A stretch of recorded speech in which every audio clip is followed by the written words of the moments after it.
I think that the internet is going to be one of the major forces for reducing the role of government. The one thing that's missing, but that will soon be developed, is a reliable e-cash, a method whereby on the internet you can transfer funds from A to B without A knowing B or B knowing A.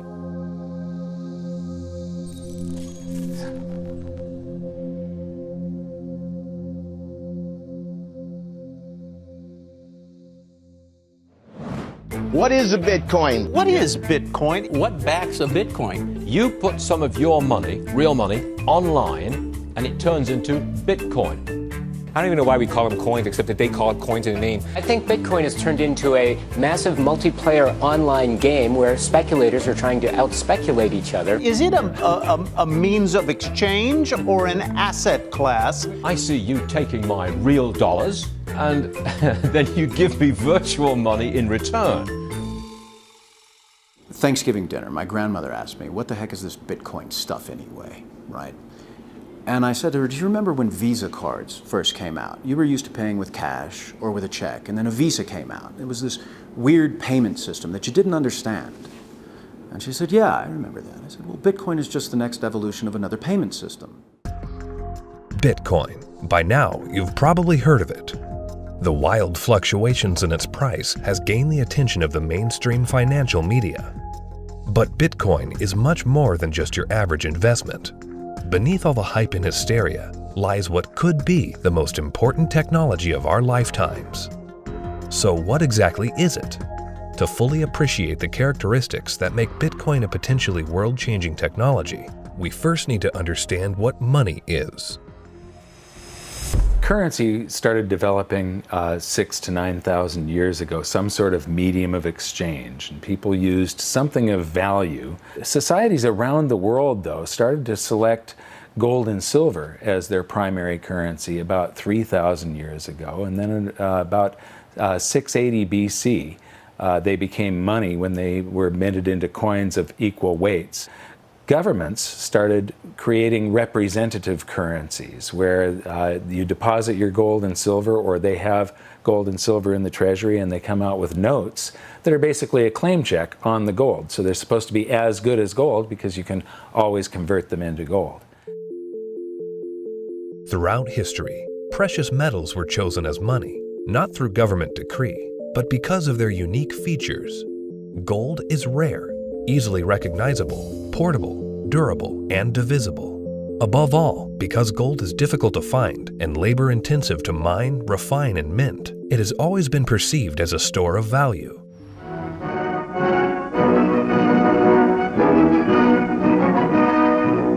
At Bretton Woods, New Hampshire, delegates from 44 allied and associate countries arrived for the opening of the United Nations Monetary and Financial Conference. In modern history, as World War II was coming to an end, in 1944, the Allied nations met at the small town of Bretton Woods, New Hampshire. Here, they drafted a new financial system, which would stabilize the world's financial system once the war ended. With the United States poised to enter a golden age of prosperity, the U.S. dollar was chosen to be the world's reserve currency. The Bretton Woods system was created after the Second World War at the Bretton Woods Conference in New Hampshire. And rather than using gold as the means of exchange between countries, as was the case under the old gold standard, the dollar was going to be used. The dollar was chosen because back then it was as good as gold.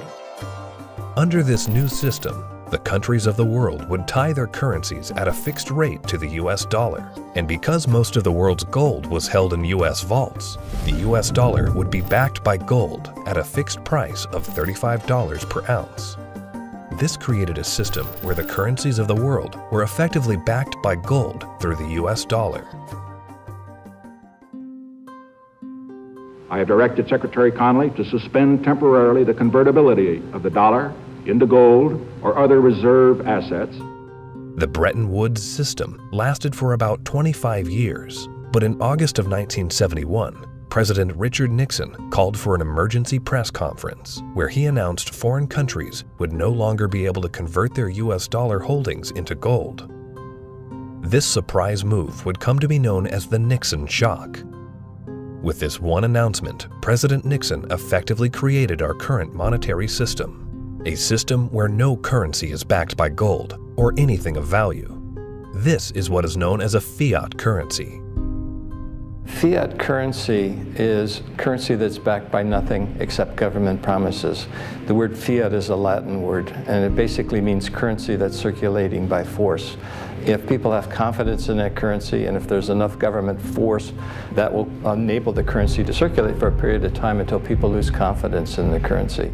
Money is a medium of exchange, and the way it has evolved is that it's always something of intrinsic value until the modern age, when the politicians say, well, we don't need anything of intrinsic value anymore. All we need is political decree. We can say this is money, this piece of paper is money. Now money has a new characteristic. But underneath it all, there's this same concept in place that nobody ever seems to challenge, and that is that governments have a right to declare something of no value to be money, and you must accept it. That's really the problem, and it's still the problem today. Without anything tangible backing the currencies we use today, governments around the world have been able to issue unlimited amounts of new currency without restraint. And with the advent of the digital age, currencies around the world are now digits in a global banking database. So what is Bitcoin? Well, simply put, it's a digital currency, much like the electronic currency we use today. But it's also the payment network which facilitates the transfer of this new digital currency from one person to another. Bitcoin's a new internet protocol that enables the transmission of value over a communications channel. You can think of it like being able to send a gold coin as easily as you send an email. You can send any amount of money to anyone in the world, anytime, can't be seized, can't be confiscated, can't be frozen. Very useful technology. So Bitcoin is a digital currency and it is a payment system. So it's a payment system in the same way that bank networks are, or PayPal. Those are all payment systems. But it's also a currency. So PayPal and banks use the dollar as their currency. The Bitcoin payment system uses Bitcoins as its currency. So they both have the same name. What is your opinion of disruptive digital currencies such as Bitcoin? If you're looking for the idea that a currency doesn't really have to be something physical, it can be something that's virtual, that's the system we already have. You know, and if you want it to be, I want a way to make payments electronically, that's, you know, credit cards. I mean, so exactly what it is that this thing is supposed to be doing that we don't already mostly do.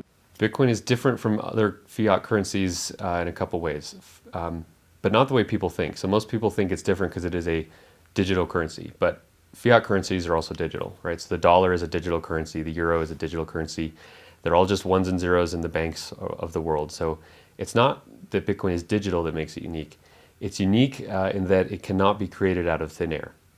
So dollars, euros, yen, these can all be created out of thin air by people who have permission to do so, which is generally a central bank.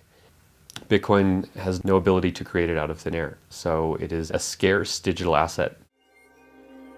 Unlike the banking system we currently use, where bureaucrats meet behind closed doors and determine and regulate the supply of new currency, mathematics and cryptography are used to regulate the creation of new bitcoins.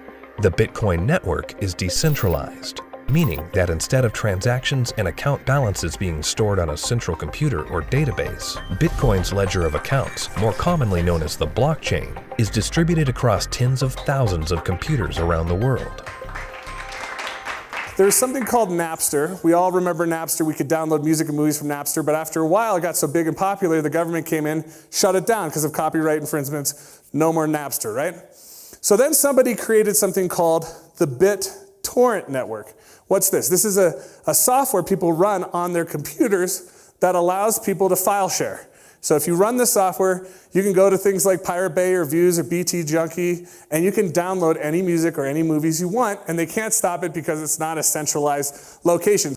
Well, Bitcoin is the currency that runs on the Bit Torrent Network.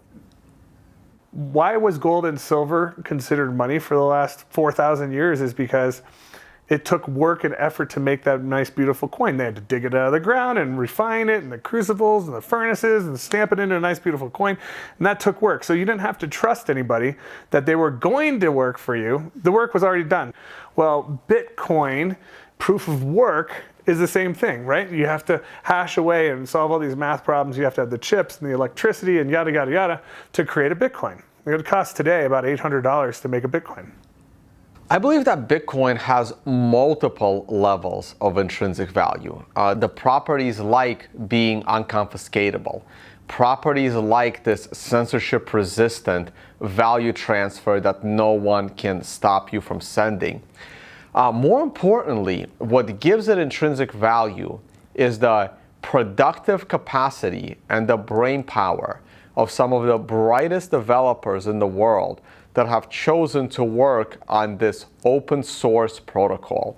And this productive capacity of some of the brightest minds that are building it is what truly gives it value. All Bitcoin transactions are cryptographically verified by thousands of computers on the Bitcoin network. These very powerful computers, known as miners, expend a massive amount of energy and processing power to verify the integrity of each and every transaction. So the miners basically validate transactions. All these transactions are flying around, and they have not yet been formally vetted by the network. If the miner believes the transactions are valid, it will put them in the block, and the block then becomes part of the blockchain. And over time, that becomes the record of truth. And so what that means is that if you receive Bitcoin and a few blocks happen after you receive it, no one can ever take that money away from you because the blocks have been stuck into the blockchain, they can't be reversed, and you know that the money is truly yours. The decentralized nature of the Bitcoin network eliminates a single point of failure and makes it impossible to be hacked or to be shut down. Bitcoin transactions are transmitted peer-to-peer without the need for a third party, meaning that the user is in complete control of their money. It's impossible to be shut down. That's the beautiful thing about it. There is no Bitcoin place. You can't shoot Bitcoins. It has no center of gravity, it has no headquarters, you can't shut it down. The only way you could is to shut off the internet. Your average person has absolutely no idea how their email works, but it works, and that's all that really matters. And Bitcoin's very similar to that. But as far as what I would do to tell people or describe to people who don't know about Bitcoin what it is, I would say it's a form of money that you can just use on your phone or your computer in today's digital age where everyone's on the internet, that is much faster to send than most of the banks. And it has, for at least since its inception in 2009, risen in value. For new users, the inner workings of Bitcoin can be quite complex and daunting. But what's important is how this revolutionary technology changes how money is transferred globally. Right now, every single payment that you make to another person goes through an intermediary. Either PayPal or bank or Visa or MasterCard. And more importantly, the governmental jurisdiction decides if you're allowed to make that payment. That payment could be stopped halfway through, and then you have to try and get your money back. With Bitcoin, no one can stop it. The moment you decide to send another person digital value, you can just send it. And there is nobody in your way. There is no one that has to give you permission to pay another person money, and all they need is an internet connection. This has the potential to displace the need for banks as a trust institution. If you and I exchange currency or have commerce using Bitcoin and it goes on the ledger on the blockchain, we don't need a bank to confirm that that is a valid transaction. One of the differences between Bitcoin and the banking system is it doesn't require a third party to perform. When you make a deposit into a checking account or a savings account, you are actually loaning the bank your currency. They now have title to it, and they have a liability on their books to pay you back one day, but they get to do anything they want with it. And you have this intermediary, this third party, counterparty that has to perform for you to be able to get your currency back. Cryptocurrencies invert the power structure. It isn't a few people at the top controlling a whole bunch of people at the bottom. The power goes to the individual. In the same way that the internet flattened access to information and allowed anyone in the world with an internet connection to learn basically anything they wanted to know and to communicate with anyone else on Earth. Bitcoin does that with money. So now anyone on the planet, no matter their age or the arbitrary geographic location in which they were born or the arbitrary rules of the people that govern over them, that person can now engage economically with anyone else in the world directly. And that's profoundly powerful. You do not need a bank account to interact with Bitcoin. You do not need a bank account now to receive an honest payment from someone else in the world and know that the money is legitimate and good and can't be rescinded. So money now can't be censored. Any two people can send it between each other through Bitcoin. Cryptocurrency Bitcoin has once again defied naysayers by spiking above $18,000 at one point today. Bitcoin hits a new high. We had this incredible run up in the fall going into the holidays, and then we've seen a pretty big pullback. This is a 30% loss in the week and a 50% loss in the year. The past year has seen the price of Bitcoin rise and fall in dramatic fashion, getting the attention of Wall Street and the investment community. Bitcoin is now seen by the public as a speculative asset class that can be traded, but the core fundamentals of this important technology cannot be overlooked. The use of Bitcoin is particularly vital in the developing world, where billions of people are without basic banking services. People who see the price all the time, especially in advanced societies, they focus more on the price and they think that Bitcoin is an investment solely and that it goes up and down like a stock based on news and expectations. But the fact is, probably there's more people in these kind of third economies. They don't own a lot, but they own it, and they own it because they need it. Not because they expect to get rich or hope to get rich, because they need to protect themselves against both destroyed fiat currencies and against capital controls. So when people think of it as an investment, they have to realize that the reason that Bitcoin's so exciting is because it's a future money for the world, not because it's something that could become a great investment. It just so happens to be that both can be accomplished at the same time.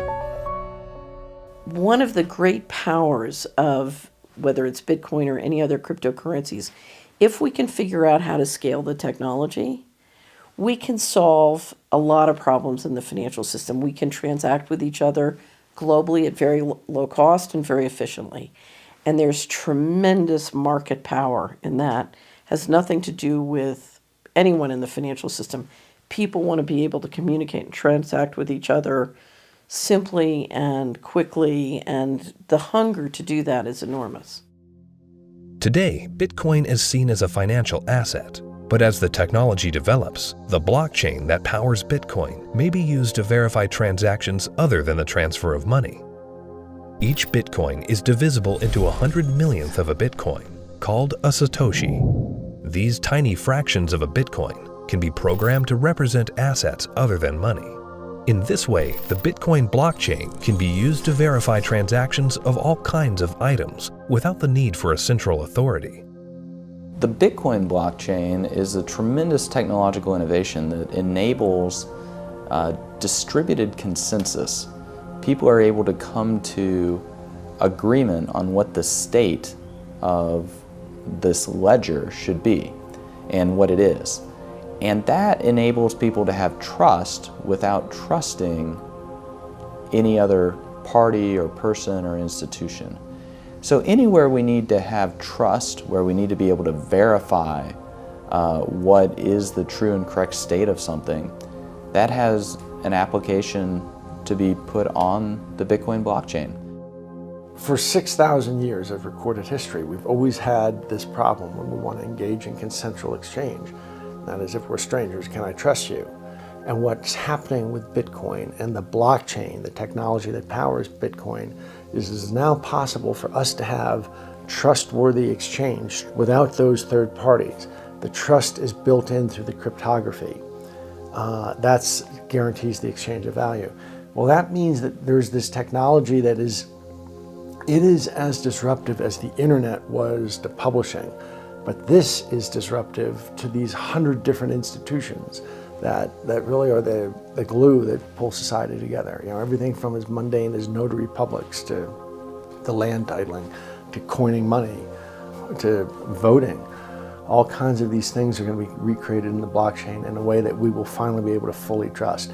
But what that means is what we've seen technology do to lots of private industries is now going to start doing to government function. The thing for me is understanding the implications of what this is. You can take 100 million bits of a Bitcoin. Each bit is called a Satoshi, right? And you can program that to be anything of value. It can represent titles to automobiles or real estate or diamonds or gold or votes in elections. Anything of value can now be digitized and tokenized, put up on the blockchain, and transacted, can be sent across the internet without having to go through a trusted third party. I think the blockchain and Bitcoin is going to change the world. I think it's going to change everything in terms of protecting people's identities, allowing people to own property. Bitcoin's for the 2 billion people that don't have bank accounts, the 5 billion people that can't prove they exist. They don't have title to real estate and stuff. That's what Bitcoin's going to change the most for those people, is because, you know, they're going to jump from the third world to the first world. It's really going to revolutionize Latin America, Africa, Southeast Asia, where people can finally now own real estate. We can have a transparent election that can't be hacked. Imagine. That's going to change the world in and of itself. Tempers are beginning to flare. These people have already been in queue for more than 3 hours now. Carrying currency notes, the government suddenly banned on Tuesday night. Because anyone can start using Bitcoin by simply installing an app on their phone, Bitcoin can be used by the developing world to protect their wealth from unstable currencies and government control. We're seeing it behave as a crisis currency in Venezuela, in Nigeria, in Zimbabwe. When these countries can't get a grasp on their own monetary policy, people flood to Bitcoin. The fate of the unbanked and underbanked population no longer lies in the hands of corrupt governments, centrally planned economies, and central banks. There's a new option, a plan B. Personally, I live in the United States, and a lot of people in the U.S. get bank accounts very easily, have credit cards, debit cards, and all of that, and they don't find that there are too many frictions and pain points.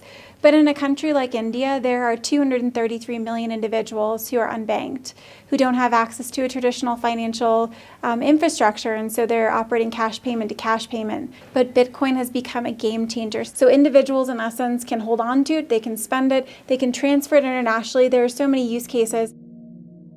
Currently, Bitcoin transactions can sometimes carry a significant fee, making it unsuitable for use for small transactions. But Bitcoin is programmable money, meaning that new layers and technologies can be integrated into it. In the near future, one such development, called the Lightning Network, will help reduce the cost of Bitcoin transactions. At the moment, Bitcoin is actually suffering from being too popular. One of the challenges that Bitcoin has is every transaction needs computational power to process. So at the moment, Bitcoin can settle about 4 to 7 transactions a second. And in the future, each of those 4 to 7 transactions a second can contain 1 million transactions within it. And that's what the second layer and Lightning is trying to do. It will just make it so much more efficient and so much cheaper for the average person. The integration of the Lightning Network into the Bitcoin protocol will scale Bitcoin into a fast, cheap, and efficient payment system. Once implemented, this will have enormous implications for the developing world. One of the stumbling blocks to doing international business is the payment system. And to be honest, if you're taking credit cards from some countries, those countries are so associated with fraud that your rates on all credit cards you take just become astronomical, and it becomes prohibitive. Something like 33% of the credit card transactions coming out of Africa are fraudulent. So nobody wants to take business from Africa. It's just too risky. With Bitcoin, you know the funds are good. So as a merchant, yeah, pay with Bitcoin. I'll sell anything you want, that's legal to Africa. That has tremendous implications, to be able to get access to these types of products and services so seamlessly. And then they're able to start having property rights. And property rights is really what's going to help lift them up out of poverty. Closer to home, in today's digital world, governments have started to phase out cash, replacing it with digital currency. In this environment where concerns over personal privacy are very real, Bitcoin provides monetary sovereignty outside the control of government policy. When you have a situation where the government is trying to control, they don't want people to have the means of hiding anything from them. Not just from a tax standpoint, they want to know what everyone's doing in Big Brother fashion. So, the way that I look at Bitcoin is it's the ultimate monetary weapon that the people have never had in history. Every government in the world wants to go cashless. One of the reasons is that in a cashless society, you are not able to exit the banking system. When people panic, they run to the ATM machines, they run to the bank and they withdraw money. The other thing is the governments are starting to run out of money, and governments don't build anything. They just use other people's money. So they are treating everyone as a tax evader. I believe the main reason why Bitcoin is so popular and important is not because of its finite supply and being gold. It's because of anti-money laundering laws preventing people from doing what they want with their money. One of the main functions of government is to create currency. And Bitcoin is successful only because of its potential for circumvention, lack of oversight. So it seems to me it ought to be outlawed. It doesn't serve any socially useful function. As to whether or not Bitcoin is illegal or should be seen to be illegal, cash has been used for a whole heck of a lot more illegal things than Bitcoin has through the years, and still is today. Cash is untraceable. It's easily transportable. Nobody knows where that dollar has been and how it's been moved from hand to hand to hand. So it's just a matter of making that connection that a cryptocurrency is really not a new thing. It's just a different version and a digital form of something that's existed in our society and legal structures for millennia. Bitcoin is shifting the paradigm and challenging the legacy financial system. Recently, Jamie Dimon, chairman and CEO of JP Morgan Chase, America's largest bank, was quoted calling Bitcoin a fraud. Why is Bitcoin a fraud? Here's the reason. Governments, the first thing they do is form a currency. They like to control the currency. They control it through a central bank. They also like to know who has it, where it is, where it's going. Wait until someone gets hurt. Wait until it's used for illicit purposes, which it is somewhat used for illicit purposes. They close it down. You got people like Jamie Dimon, a serious guy, calling it a fraud. Calling a fraud? You mean like there was hundreds of billions of dollars of securities that Jamie Dimon sold the public a decade ago called mortgage-backed securities? He's calling Bitcoin a fraud? Is that going to go to zero like his securities that he sold the public? First with respect to asking a banker about whether they like Bitcoin or not, that's kind of like asking a king, do you like democracy? It's just so thoroughly frustrating and insulting when people who know very little about what we do watch an up-and-coming technology and have the audacity to call us all criminals. We're not the criminals here. The whole damn reason this ecosystem exists is because they're the criminals. And it doesn't really matter at this point what he thinks. The genie's out of the bottle. Somebody in this room or somebody at this conference or somebody around the world is going to solve the problem of decentralized lending and value-stable currencies and decentralized exchange. And within 5 to 10 years, banks will become less and less relevant, just like landline telephones are becoming less and less relevant. And we're going to wake up one day and we're going to be in charge of our own money. And Jamie Dimon, in retirement, can watch the world as it is, not the world as he would like it to be. The Bitcoin blockchain is built on decentralized consensus outside the control of a central party. However, with the hype in the rise of cryptocurrencies such as Bitcoin, both central banks and commercial banks have started to develop their own digital currencies under the guise of what they call blockchain technology.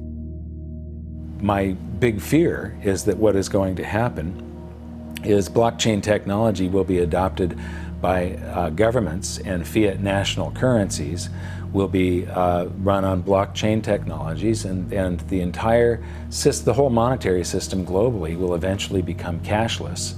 And at that point, if it's centralized and there's an entity that runs the blockchain, they can lock you out of it if they don't like what you're doing, and they can trace everything that you do. Every transaction, everywhere you go, will be recorded. And so, if we're not careful, this has the ability to enslave us or free us. I think blockchain or any kind of open ledger distributive database will have a tremendous impact on our world. My fear is that, and this is used to centralize, digital technology gives a banker the ability to put a chip in you, to tax you whenever they want, to interface with a money system with you physically, and to perfect the collateral. So I love the innovation, and the question for all of us is, how can we innovate and make the financial system more efficient and do it in a way at the same time where we distribute the power lines in the political system? The blockchain is a technology, which is a good technology. We actually use it. It will be used for a lot of different things. God bless the blockchain.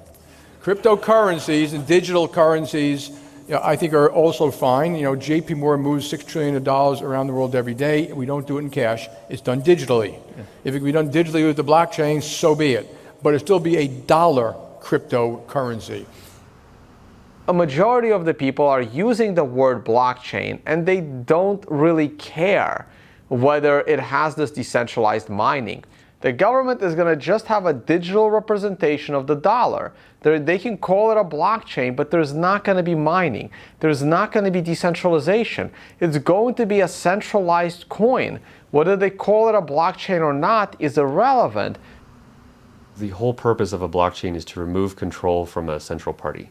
If you're a central bank and you make a blockchain for dollars, and then you have dollar coin, if you still have full control over the dollar coin, you can create how much of it you want, you can control where it goes. There was no point in having a blockchain at all. You might as well just have a centralized database like a banking system. To really use blockchains in any meaningful way, it means that there is no person in charge. And so a central bank, by definition, is the one who is supposed to be in charge of money. And thus they would never create a blockchain or a cryptocurrency that they couldn't control. So that's why they will likely be made redundant, because the market can choose what kind of money it uses. And it now has a choice between a digital currency that can be controlled by central parties and inflated without limit, or a digital currency that cannot be controlled by any central party and that has a fixed amount and can't be debased. Over time, that's going to be a very obvious choice. Bitcoin and the blockchain behind it are incredibly powerful technologies. As the future unfolds, these technologies could be used to restructure the financial system into one of fairness and equality for all, a system outside the control of the banking elite. We have millions of people now taking an interest in what is money, the question of what is money, what should it be? And they're learning, especially a lot of young people. Precious metals were once money. Then came the era of paper money. Could we now be entering a golden age of decentralized digital money? Only time will tell. Bitcoin is first and foremost about changing how the financial system of the planet operates. However, Bitcoin is also a financial asset itself, and it goes through these bubbles, and people have made many millions of dollars when they buy it low, and then it goes up in value. But that's not really what matters at all. What matters is that it's actually going to change the entire ecosystem of the planet, how all humans interact with each other, and that's a very exciting thing to be part of.